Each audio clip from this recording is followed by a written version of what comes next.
ഗസയിൽ ഹമാസ് തലവൻ ഇസ്മായിൽ ഹനിയെ കൊല്ലപ്പെട്ടിരിക്കുന്നു. അദ്ദേഹം കൊല്ലപ്പെട്ടത് ഇറാൻ തലസ്ഥാനമായ തെഹ്റാനിൽ വെച്ചാണ്. ഇറാൻ്റെ പുതിയ പ്രസിഡന്റിൻ്റെ സ്ഥാനാരോഹണ ചടങ്ങിന് വേണ്ടി തെഹ്റാനിലെത്തിയതായിരുന്നു അദ്ദേഹം. ഹമാസിനെ സംബന്ധിച്ചിടത്തോളം ഇത് വലിയ ആഘാതമാണ്. കാരണം ഹമാസിന് ഒപ്പം ഗസയ്ക്കുമൊക്കെ രാഷ്ട്രീയ സാമ്പത്തികമായ എല്ലാ സഹായവും എത്തുന്നതിലെ പ്രധാനപ്പെട്ട കണ്ണിയായിരുന്നു ഈ രാഷ്ട്രീയകാര്യ വിഭാഗം തലവനായ ഇസ്മായിൽ ഹനിയെ. അദ്ദേഹത്തിന് പല രാജ്യങ്ങളുമായും നേരിട്ട് ബന്ധമുണ്ടായിരുന്നു. അപ്പോൾ ഹനിയെ മരിക്കുന്നതോടുകൂടിയും അത് ഇസ്രായേൽ ഇതുവരെ അതിൻ്റെ ഉത്തരവാദിത്തം ഏറ്റെടുത്തിട്ടില്ല.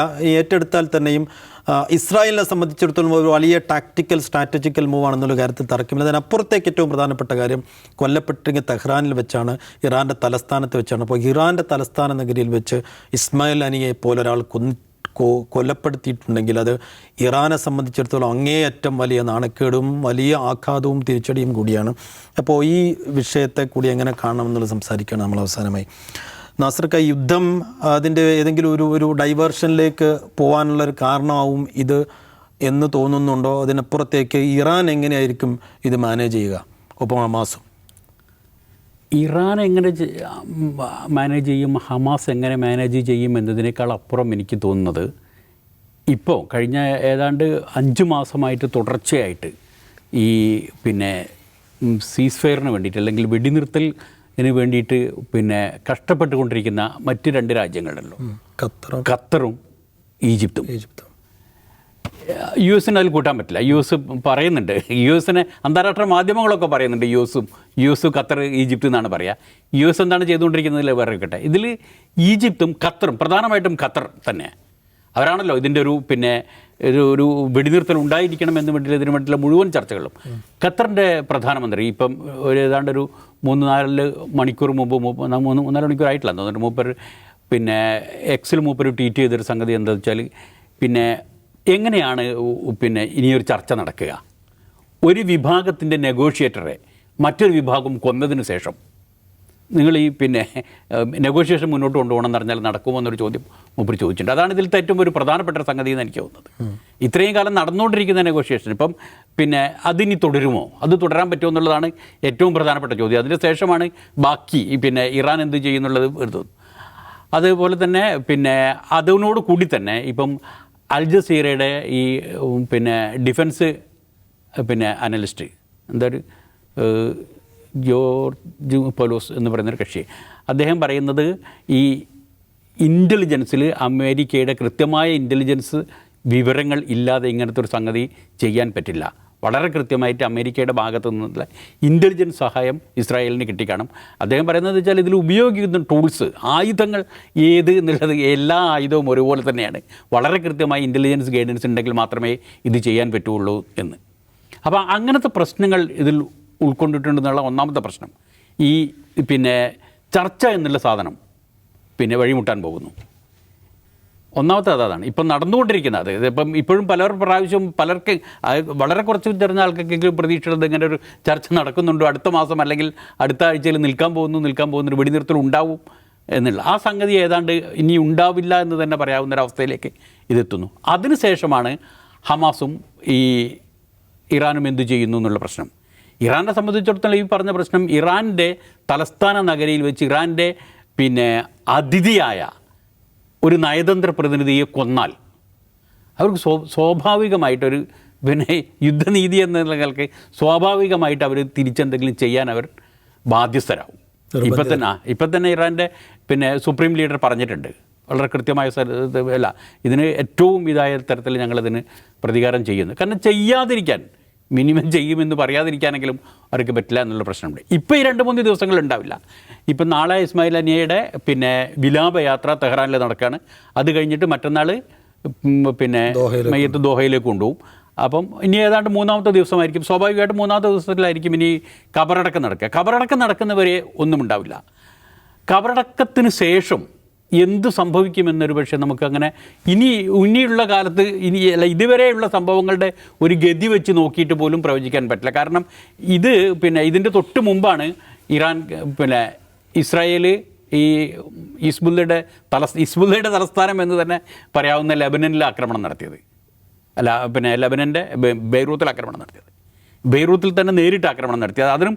അതിന് അവർ പറഞ്ഞ കാരണം ബെയ്റൂത്തിൽ ഈ ഹിസ്ബുള്ളയുടെ ജനറൽ സെക്രട്ടറി ഹസൻ നസറുള്ളയുടെ തൊട്ടടുത്ത ഉപദേശിയായിട്ടുള്ള ഒരാളെ, അദ്ദേഹത്തിൻ്റെ അഡ്വൈസറായിട്ടുള്ള ആളെ ടാർഗറ്റ് ചെയ്ത് അടിച്ചതാണെന്നാണ് അവർ പറയുന്നത്.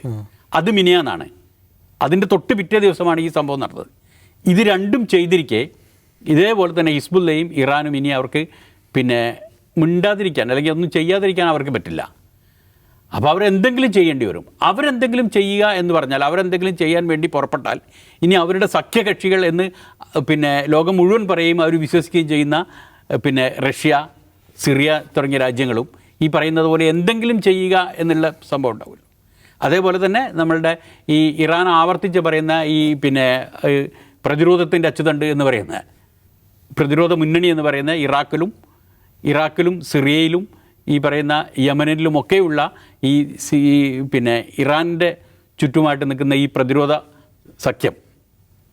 സഖ്യവും സിറിയയും അതുപോലെ തന്നെ റഷ്യയും എന്തെങ്കിലും ചെയ്തു എന്ന് വരുത്തുന്ന തരത്തിലെങ്കിലും അവർക്ക് ഇനി ആക്ട് ചെയ്യേണ്ടി വരും. എന്ന് പറഞ്ഞാൽ നമ്മൾ ഈ കണ്ട ഈ 8-9 മാസത്തെ യുദ്ധം എന്ന് പറഞ്ഞൊരു സാധനം കുറച്ചുകൂടെ വളർന്നിട്ട് അതൊരു പിന്നെ മധ്യേഷ്യൻ അല്ല ഒരു പിന്നെ പശ്ചിമേഷ്യൻ യുദ്ധമായിട്ട് തന്നെ മാറുമെന്ന് കരുതേണ്ടി വരും. ജിംസയും ഹനിയ പോയതോടെ ഹമാസിൻ്റെ കരുത്ത് കാര്യമായി ചോർന്നു എന്ന് തോന്നുന്നുണ്ട്. അപ്പോൾ ഈ യുദ്ധഗതിയിൽ എത്ര നിർണായകമായൊരു ഒരു പോയിൻ്റാണിത്?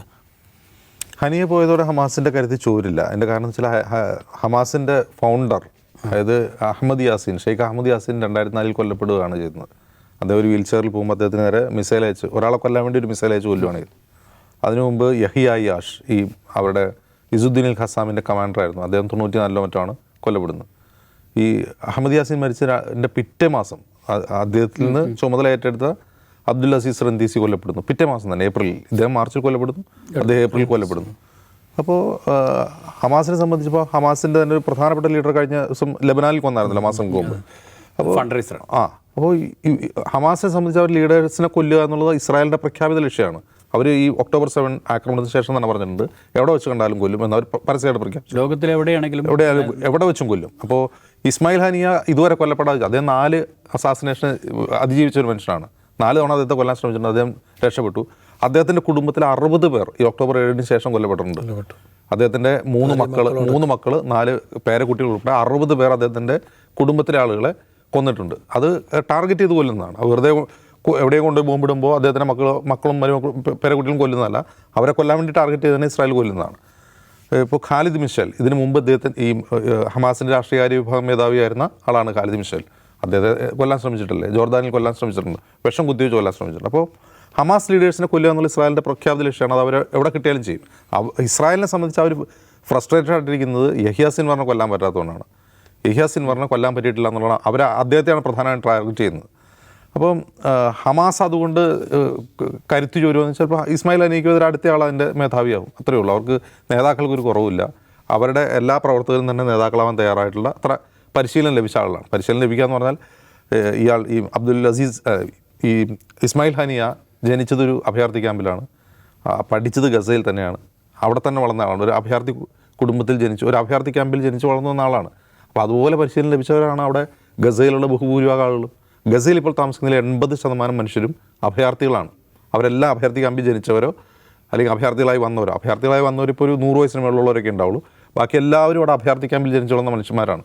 അപ്പോൾ അവരൊക്കെയും ഇതിനുവേണ്ടി ട്രെയിൻഡാണ്, അവരിതിനുവേണ്ടി സജ്ജരാണ്. അപ്പോൾ അത് ഹമാസിനെ ഏതായാലും വീക്കാക്കില്ല. പക്ഷെ ഞാൻ പലവണ ഇവിടെ പറഞ്ഞിരുന്നു, ഇത് 2024 പോലും അവസാനിക്കുന്ന ഒരു യുദ്ധമല്ല. ഇത് എളുപ്പം അവസാനിക്കുന്നൊരു യുദ്ധമേ അല്ല. അതിൻ്റെ ഒരു പ്രധാനപ്പെട്ട കാരണം, ഇപ്പോൾ സമാധാന ചർച്ചകൾ നടക്കുന്നുണ്ടല്ലോ, അതൊരു അസംബന്ധ നാടകമാണ്. കാരണം ആ സമാധാന ചർച്ചകൾ ഫലം കാണില്ല എന്നറിയുന്ന ആളുകൾ തന്നെയാണ് ആ സമാധാന ചർച്ചയ്ക്ക് കാർമ്മികത്വം വഹിക്കുന്നത്. അമേരിക്കയ്ക്ക് അറിയാം ഇതിപ്പോൾ അവസാനിക്കാൻ പോകുന്ന യുദ്ധമല്ലാന്ന്. ഇസ്രായേലിന് നന്നായിട്ട് അറിയാം. ഇതിന് മധ്യസ്ഥ വഹിക്കുന്ന ഖത്തറിന് പോലും അറിയാം. ഇനി ഇസ്മായിൽ ഹനിയ ഇതുവരെ കൊല്ലപ്പെടാതെ ജീവിച്ചതുകൊണ്ടാണ്, അത് അയാൾ ഖത്തറിൽ ജീവിക്കുന്നതുകൊണ്ടാണ്. കാരണം ഖത്തറിൽ പോയിട്ട് ഇസ്രായേൽ ഒരിക്കലും എന്ത് ചെയ്യില്ല, ഒരാളെയും കൊല്ലില്ല. അത് ഖത്തറിൻ്റെ റെപ്യൂട്ടേഷനെ ബാധിക്കുന്നതുകൊണ്ടും ഖത്തറും അമേരിക്കയും തമ്മിലുള്ള ബന്ധത്തിൽ ഉലച്ചിൽ വരുന്നതുകൊണ്ടും അമേരിക്ക അത് സമ്മതിക്കാത്തതുകൊണ്ടാണ് നടക്കാത്തത്. അല്ലാതെ ഇസ്രായേലിന് അത് കഴിയാത്തതുകൊണ്ടല്ല. ഖത്തറും അമേരിക്കയും തമ്മിലുള്ള റിലേഷനെ ബാധിക്കുന്ന വിധത്തിൽ ഇസ്രായേൽ അവിടെ പോയി ഇടപെടില്ല എന്നുള്ളതുകൊണ്ടാണ് അത് നടക്കാത്തത്. അപ്പോൾ ആ ഇസ്മായിൽ ഹനിയ ഇറാനിൽ പുതിയ പ്രസിഡൻറ്റിൻ്റെ സ്ഥാനാരോഹണ ചടങ്ങിൽ പങ്കെടുക്കാൻ പോയി എന്നുള്ളത് ഒരു സ്ട്രാറ്റജിക് വീഴ്ചയായിട്ടാണ് ഞാൻ കാണുന്നത്. കാരണം ഇറാൻ ഒരു സുരക്ഷിതമായ രാജ്യമേ അല്ല, പ്രത്യേകിച്ച് ഇറാൻ ഒരിക്കലും ഒരു സുരക്ഷിതമായ രാജ്യമല്ല. ഇറാൻ ഭയങ്കര വീമ്പിളക്കും, ഞങ്ങൾ അത് ചെയ്യും, അമേരിക്കൻ ഹെജിമണിക്കെതിരെ പോരാടും, ഇസ്രായേലിനെ ഇല്ലാതാക്കുന്നൊക്കെ ഡയലോഗ്, ആ സ്റ്റേറ്റ്മെൻറ്റ്സ് മാത്രമേ ഉള്ളൂ. ഇറാൻ ഒട്ടും സുരക്ഷിതമല്ലാത്ത രാജ്യമാണെന്നുള്ളത് അവർ തന്നെ പലവട്ടം തെളിയിച്ചാണ്. അവരുടെ അകത്ത് പോയി IS ഭീകരാക്രമണം നടത്തുന്നു, 100 പേരെ കൊല്ലുന്നു. അവരുടെ സയൻറ്റിസ്റ്റുകളെ ഇസ്രായേൽ ഒരു തരത്തിലുള്ള മാനുവൽ ഓപ്പറേഷനും ഇല്ലാതെ മെഷീനുകൾ വെച്ച് മാത്രം കൊന്നുകളയുന്നു. അവരുടെ സൈനിക കമാൻഡറെ കൊല്ലുന്നു. അങ്ങനെ അവരുടെ മണ്ണിൽ, അത് പുറത്തൊന്നുമല്ല, അവരുടെ മണ്ണിൽ തന്നെ ആളുകൾ കൊല്ലുന്നു. അങ്ങനെ ഒരു രാജ്യം എങ്ങനെയാണ് സുരക്ഷിതമായിരിക്കുക? അത്രയും സുരക്ഷിതമല്ലാത്തൊരു രാജ്യത്ത് അതിന് ഏത് സൂര്യരാഷ്ട്രമാണെങ്കിലും ഇസ്മായിൽ ഹാനിയെ പോയതാണ് ഒരു സ്ട്രാറ്റജിക് വീഴ്ച തന്നെയാണ്. ഒരിക്കലും അത് കാരണം അങ്ങനെ ഒരു വിവരം ഇസ്മായിൽ ഹാനിയ തെഹ്റാനിൽ പോകുന്നു എന്നൊരു വിവരം ഇസ്രായേലിന് കിട്ടിക്കഴിഞ്ഞാൽ അവരെ ഉറപ്പായിട്ടും തീരും. കാരണം അവർക്ക് വളരെ വൾണറബിളാണ് ഇറാൻ എന്ന് പറയുന്ന രാജ്യമെന്ന് അവർ തെളിയിച്ചുകൊണ്ടിരിക്കുകയാണ്. അത് അവർക്കാണ് നാണക്കേടാവുന്നത്. ഈ ഇസ്രായേലിനെതിരെയും അമേരിക്കയ്ക്കെതിരെയും തന്ത്രപരമായ ചെറുത്തുനിൽപ്പ് നടത്തുന്നു എന്ന് സ്വയം അവകാശപ്പെടുന്ന ഒരു രാജ്യം, ആ രാജ്യത്തിന് അതിൻ്റെ അതിർത്തികൾ സംരക്ഷിക്കാൻ പറ്റുന്നില്ല. ഇന്നിപ്പോൾ ആയത്തുല്ലാ ഖാംനൈ പറഞ്ഞ എന്താണ്? ഞങ്ങളുടെ സോവറിനിറ്റി ലംഘിക്കപ്പെട്ടിരിക്കുന്നു, ഞങ്ങൾ തിരിച്ചടിക്കുമെന്നാണ്. ഉചിതമായ സമയത്ത് അവർ തിരിച്ചടിക്കുക ചിലപ്പോൾ ചെയ്യുമായിരിക്കും. ഇപ്പോൾ അവർ റിട്ടാലിയേഷൻ നടത്തിയതിനു മുമ്പ് ഇസ്രായേലിലേക്ക് നേരിട്ട് മിസൈലുകളൊക്കെ അയച്ചിട്ടുണ്ടൊക്കെ ചെയ്യുമായിരിക്കും. പക്ഷേ എങ്കിൽ പോലും സ്വന്തം മണ്ണ് കാത്തു സൂക്ഷിക്കുക എന്നുള്ളതുണ്ടല്ലോ. ഇപ്പോൾ ഇസ്മായിൽ ഹാനിയെ കൊന്ന മിസൈൽ അത് ഇറാനിൽ നിന്ന് തൊടുത്തു വിട്ടതല്ല എന്ന് അവർ സ്ഥിരീകരിച്ചിട്ടുണ്ട്. അതുകൊണ്ട് എന്താണ് കാര്യം? ലോകത്ത് എവിടെ നിന്നിട്ടും ഇറാനിലേക്ക് മിസൈൽ അയക്കാൻ പറ്റുന്നു ഇസ്രായേലിന്. അത് അവർ ചിന്തിക്കേണ്ട ഒരു കാര്യമാണ്. അത് വേറെ വിഷയം. അപ്പോൾ ഞാൻ പറയുന്നത്, ഇത് ഇനി സമാധാന ചർച്ചകളെ ബാധിക്കുമെന്ന് വെച്ചാൽ ഈ സമാധാന ചർച്ച തന്നെ ഒരു ഷാം ആണ്. അതൊരു അസംബന്ധ നാടായിട്ട് നടക്കുകയാണ്. അതൊന്നും നടക്കാൻ പോകുന്നില്ല എന്ന് നമ്മൾ വാർത്ത വായിച്ചുകൊണ്ടെങ്കിൽ നമുക്കറിയാം ഇതൊന്നും നടക്കാൻ പോകുന്നില്ല എന്ന്. ഇത് 2024 അവസാനിക്കാൻ പോകുന്ന യുദ്ധവുമല്ല. ഇത് ഈ കൊല്ലവും അവസാനിക്കാൻ പോകുന്നില്ല.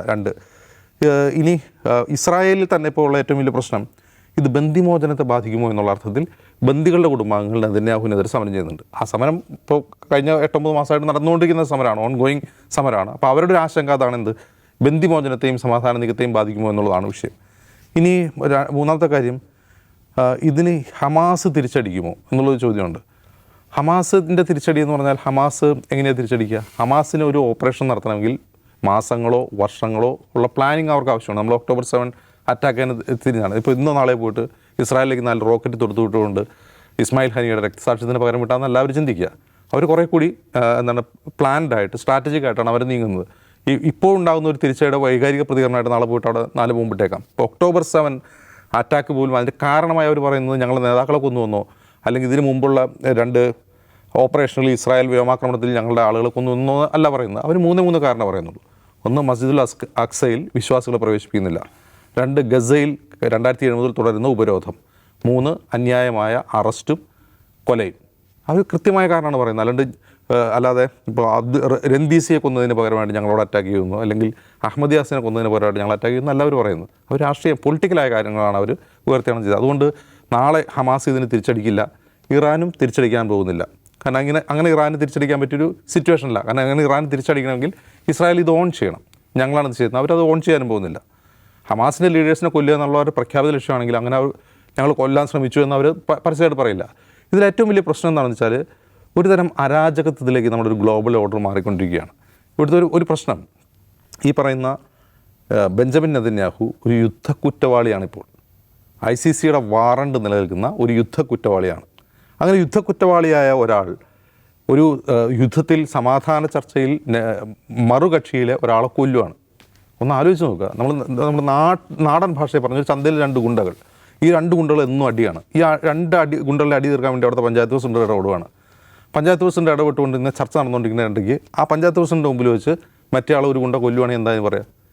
അതുപോലൊരു സംഭവം ഉണ്ടായിട്ടില്ലേ? നമ്മളതിന് നാടൻ ഭാഷ പറഞ്ഞു. അത് ഗുണ്ടകളോ അങ്ങനെ ഗുണ്ടകൾ തമ്മിലുള്ള പോരാട്ടമല്ല ഞാൻ പറയുന്നത്, ആൾക്ക് മനസ്സിലാൻ വേണ്ടി പറയുകയാണ്. ഇതിനെന്ത് നമ്മൾ പറയും? ആ മറ്റേ ആൾക്കെതിരെ എന്ത് നടപടിയായിരിക്കും സ്വീകരിക്കുക? ആ പഞ്ചായത്ത് പ്രസിഡന്റ് പ്രതി എന്നതായിരിക്കും. ഇവിടെ ഒരു പഞ്ചായത്ത് പ്രസിഡന്റ് ഇല്ല. അടുത്ത പ്രസിഡന്റിനെ തിരഞ്ഞെടുപ്പ് എടുക്കുകയാണ് അമേരിക്കയിൽ. അപ്പോൾ ഇനി വരുന്ന അമേരിക്കൻ പ്രസിഡന്റ് എന്ന നിലപാട് സ്വീകരിക്കുമെന്നുള്ളതൊന്നും ഈ ഓൺഗോയിങ് കോൺഫ്ലിക്റ്റിനെ ബാധിക്കാനേ പോകുന്നില്ല. ഞാൻ വീണ്ടും ആവർത്തിച്ച് പറയുന്നു, ഇത് വർഷങ്ങൾ നീണ്ടു നിൽക്കാൻ പോകുന്ന ഒരു ക്ലാഷാണ്.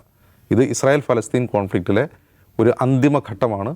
ഈ സംഘർഷം അവസാനിക്കുന്നതോടുകൂടി ഒന്നുകിൽ ഈ ഇസ്രായേൽ ഫലസ്തീൻ പ്രശ്നം പരിഹരിക്കപ്പെടും എന്നാണ് ഉണ്ടാവുക, അല്ലെങ്കിൽ ഇതിലേതെങ്കിലും ഒരു രാജ്യമില്ലാതാവും. ഒന്നുകിൽ ഫലസ്തീൻ അല്ലെങ്കിൽ ഇസ്രായേൽ. അപ്പോൾ അനിയ കൊല്ലപ്പെട്ടതോടുകൂടി അങ്ങേയറ്റം ആശങ്കയോടുകൂടി സാഹചര്യങ്ങൾ പുതിയ വഴികളിലേക്ക് നീങ്ങുമോ എന്നാണ് പശ്ചിമേഷ്യ ആകെ ഉറ്റുനോക്കുന്നത്.